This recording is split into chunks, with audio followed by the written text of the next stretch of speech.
Right friends, welcome back to Learning Space, and this is the first live session on editorials discussion, and I got a lot many suggestions with regard to the new format from this new year. And before starting it, I wish all of you a very happy and prosperous new year, and at the same time, based on the suggestions received, we are going to present from now onwards 3 editorials discussions on Monday, Wednesday and Friday. On Wednesday, I will take important articles on Tuesday, as well as on Friday I will take important articles of Thursday also. That means on any day it covers articles of 2 days, and at the same time towards the weekend we are going to present 3 capsules instead of 6, because I felt that 3 are more than sufficient. So, 3 capsules will be there every weekend. At the same time, news at a glance and Q&A will come in 2 different formats, that is the why and how, that is basically required to have in-depth knowledge, and the other one is just facts and figures. So, this is going to be the phenomena from this year onwards. So, weekly 3 days editorials discussions, Monday, Wednesday, Friday, and at the same time 3 capsules will be there towards the weekend, and we are not going to delay them, we are going to present towards the weekend itself, and news at a glance and Q&A will come weekend. So, that means there will be total 8 including this editorials. I think they broadly cover your requirements, and from April 1 onwards we will increase this to 5, that means Monday, Tuesday, Wednesday, Thursday, Friday, all 5 days you will have editorial discussions from April 1 onwards. So, for this year, from now onwards, please enjoy these lectures and editorials.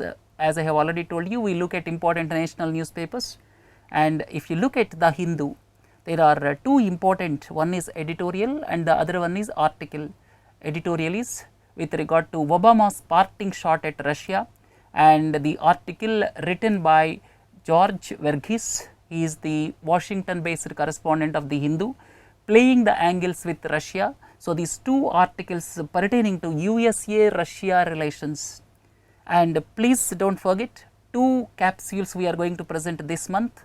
One capsule will be pertaining to the Syria crisis, the second capsule will be pertaining to the relations between China, Russia and USA. Now, there is lot of debate going on because of the President-elect Donald Trump, how he is going to deliver his foreign policy once he assumes office on 20th January. So, we are going to present these in the capsule form, and please understand these 2 articles, one is editorial and the other one is Verghese George article, and these 2 talk about the expelling of diplomats by United States of America. And if you look at the President-elect Donald Trump and 44th US President is Barack Obama, and what are the accusations against Russia? Before understanding this article, you should understand what are the accusations against Russia.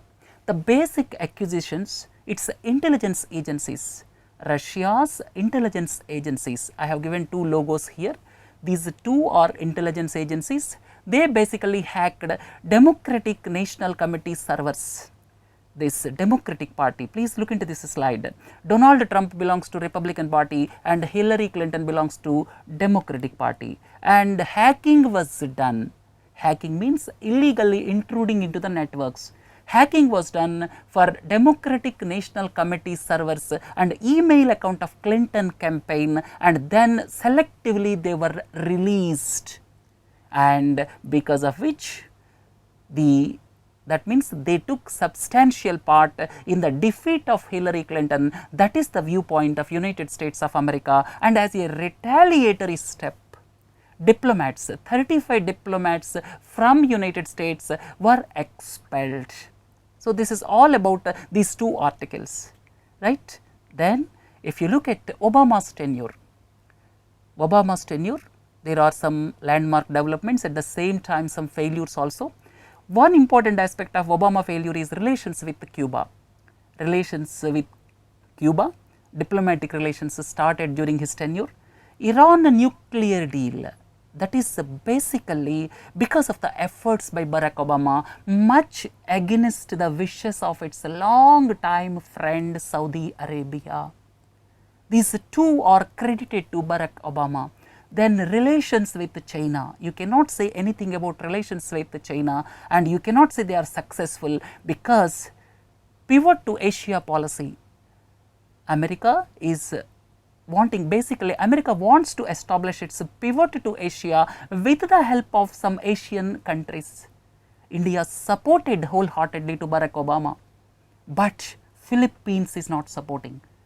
Philippines, the winner of a South China Sea dispute, is silent. It is not going against China. So, there are several geopolitics involved here. We are going to deliberate in separate capsule about them, and at the same time relations with Russia strained. Relations with Russia are at its lowest ebb, and please look into this. This is Cuba. Diplomatic relations were started with Cuba and Iran nuclear deal, and Syrian civil war is the issue which strained relations between USA and Russia. Why? Syria, we are going to present one capsule, but before that please listen to this. Syria has got basically three groups. One is President Bashar al-Assad, supported by Iran, Russia, and don't forget Russia entered lately. Russia entered in September 2015 in support of Syria, which is not palatable to Western countries. And rebels are supported by NATO and Saudi Arabia and its Sunni allies, and Islamic State occupied certain portions. So, this is the present day status of Syria, and under the circumstances, one important aspect is Aleppo. Aleppo was decisively won by government forces, and the rebel forces supported by NATO and Saudi Arabia were expelled from Aleppo. So, that is the breaking point, you can say, in the relations between USA and Russia, because Bashar al-Assad government is supported by Russia, right. Now, if you go back to history, you have to go back to Cold War period, Cold War prior to 1991. Please don't forget, recently 25th anniversary of collapse of USSR was commemorated.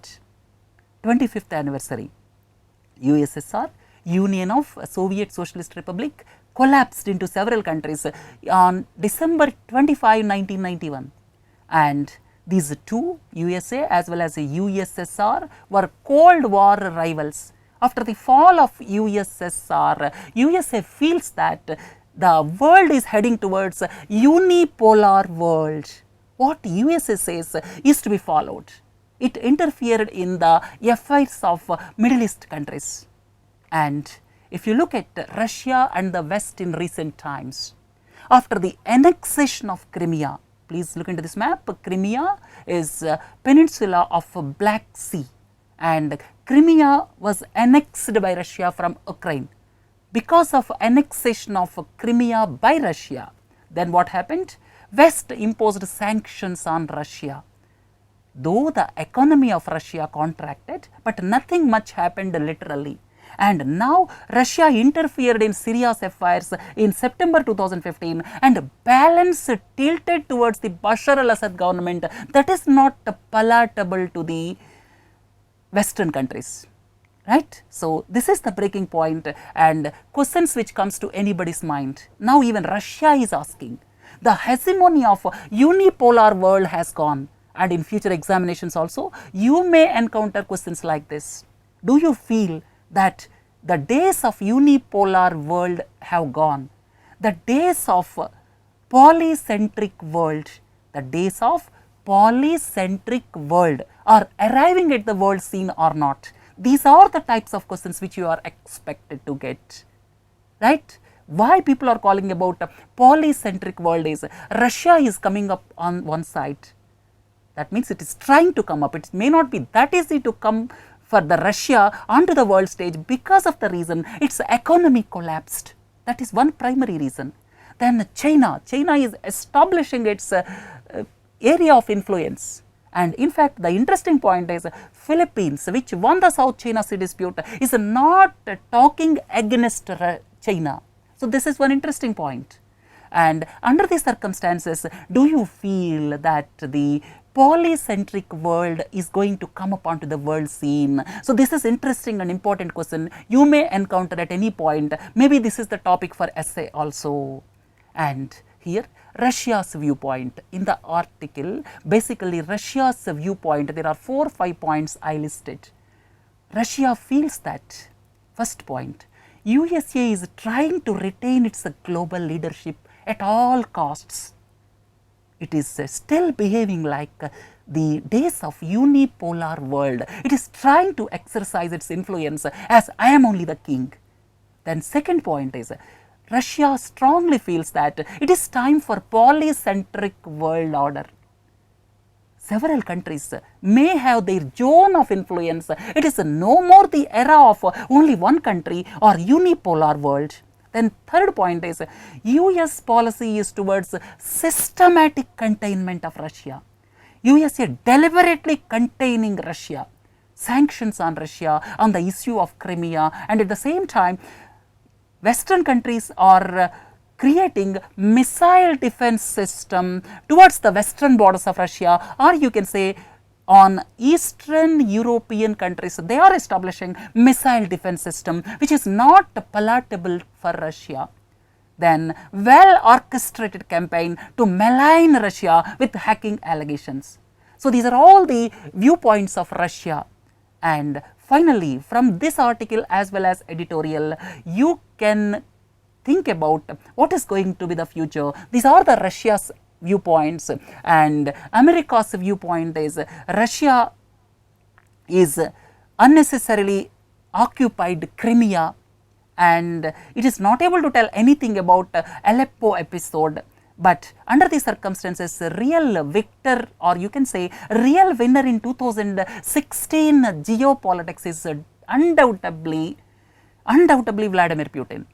So, 2016, the year of Vladimir Putin, and it is not digestible for America, right. So, this is all about the first article, that means 2 articles, editorial and article. Here, while you are reading the article, there are certain words which you should have clear idea. One is Nazism. What is meant by Nazism? This is racist nationalism, the tendency of nationalism based on race. Then there was mention of communism, socialism, capitalism. Of course, only communism was mentioned, but you should have clear idea about what is communism, what is socialism, what is capitalism. Communism is only in theory. It is basically classless society, nowhere it could be achieved.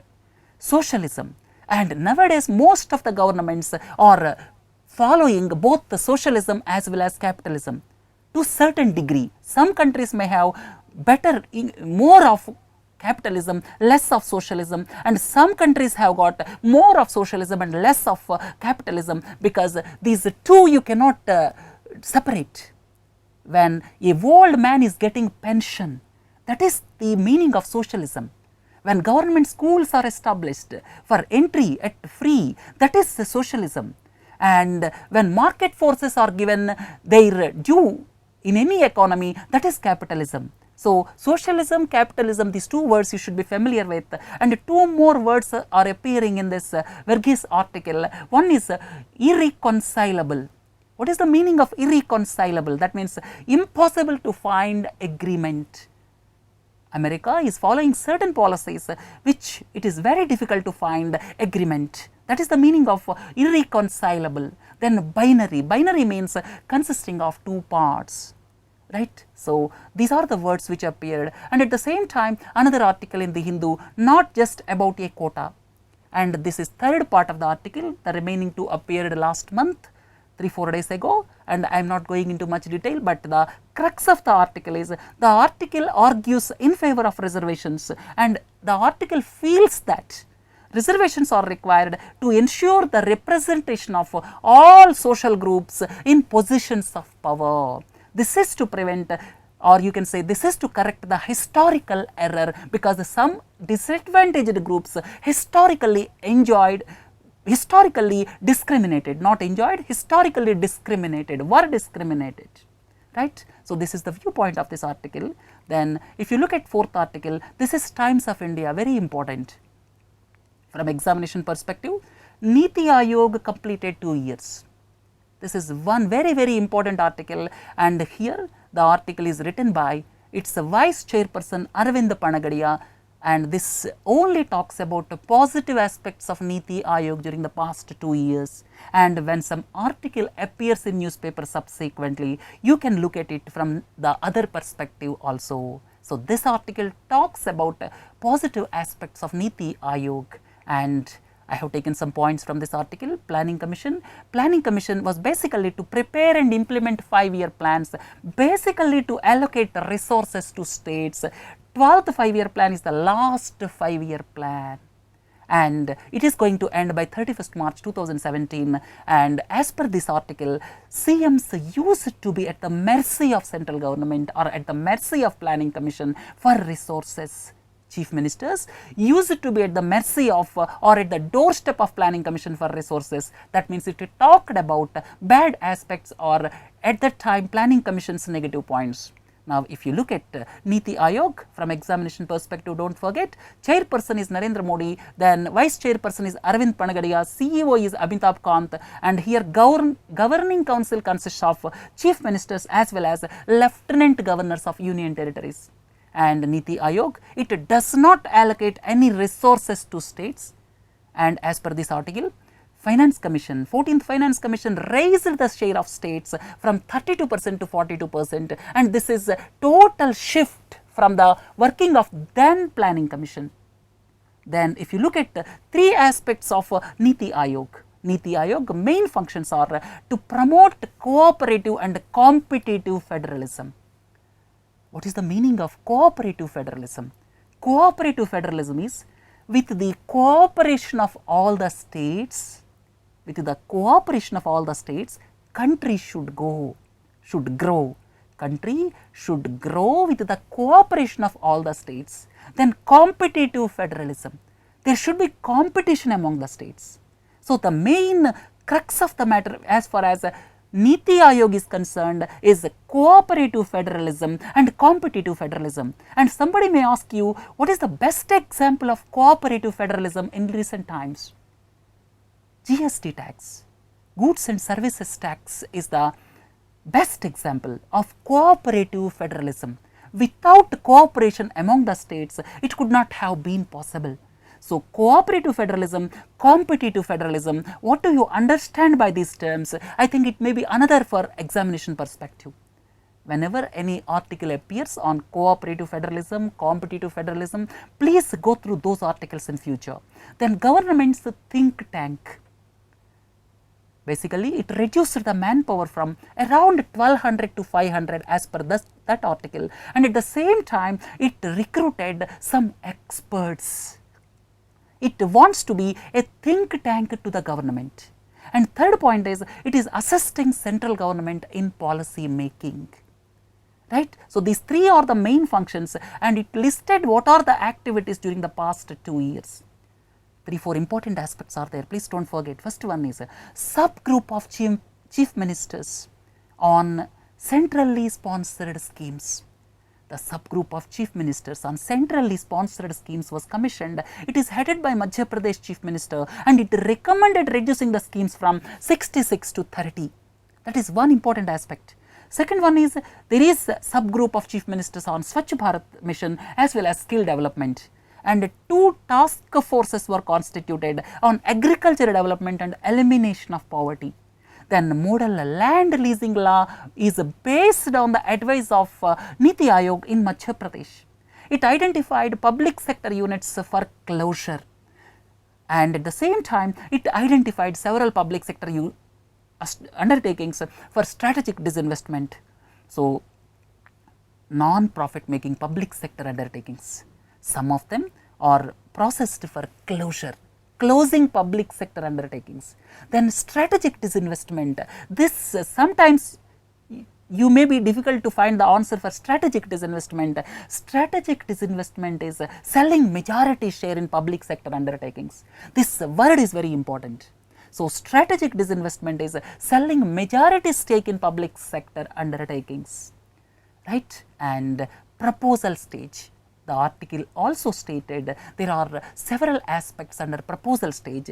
Basically, proposed replacement of Indian Medical Council Act 1956, and it is bogged down by corruption allegations, and in view of the corruption allegations, some oversighting committee was also appointed by Supreme Court.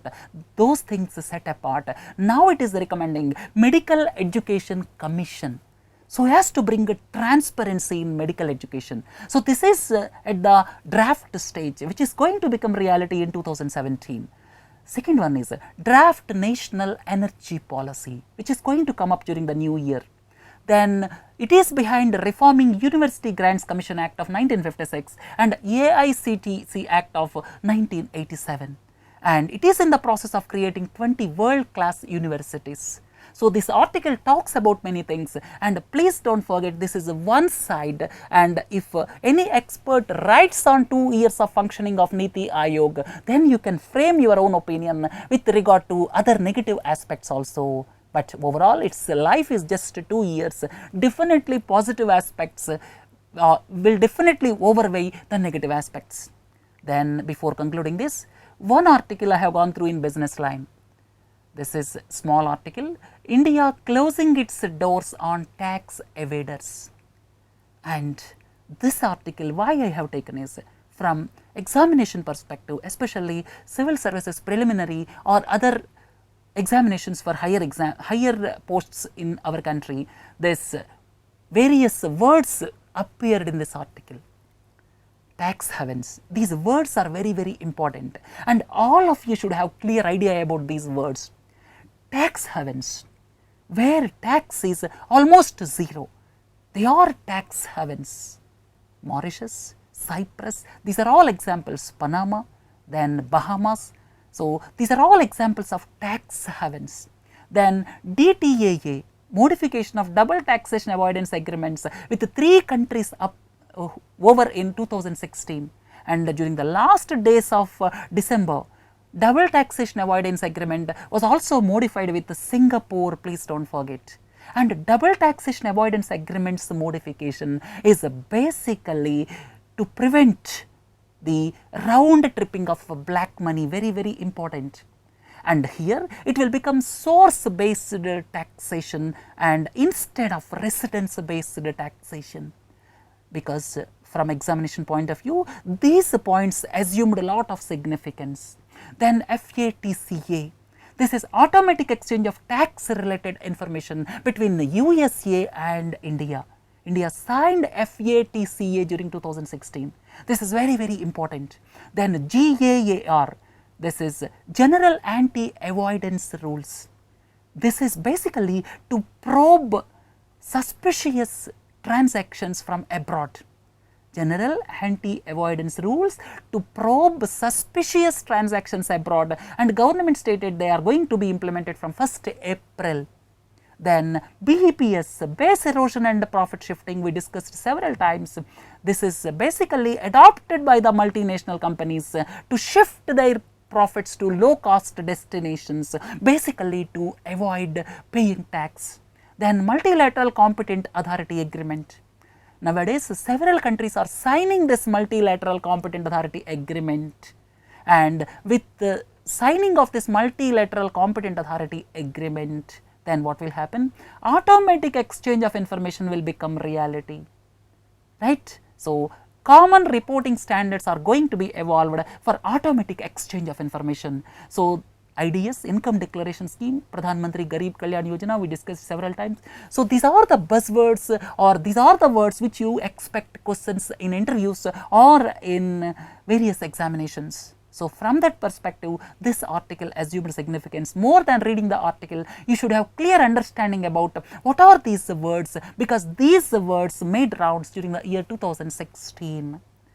Right friends, this I have taken for today, and we will have live lecture on Wednesday at again 11 AM, and tomorrow's articles as well as Wednesday's articles will be discussed on day after tomorrow. So every week, Monday, Wednesday as well as Friday, you will have these lectures, and at the same time 3 capsules every weekend, and at the same time news at a glance and Q&A will be there. They will come in little changed format, and at the same time I wish you all of you once again happy new year. And at the same time 2016 in news, we presented 12 capsules during the last week of December. Please view them because they will be very much handy for you to recapitulate what happened in 2016.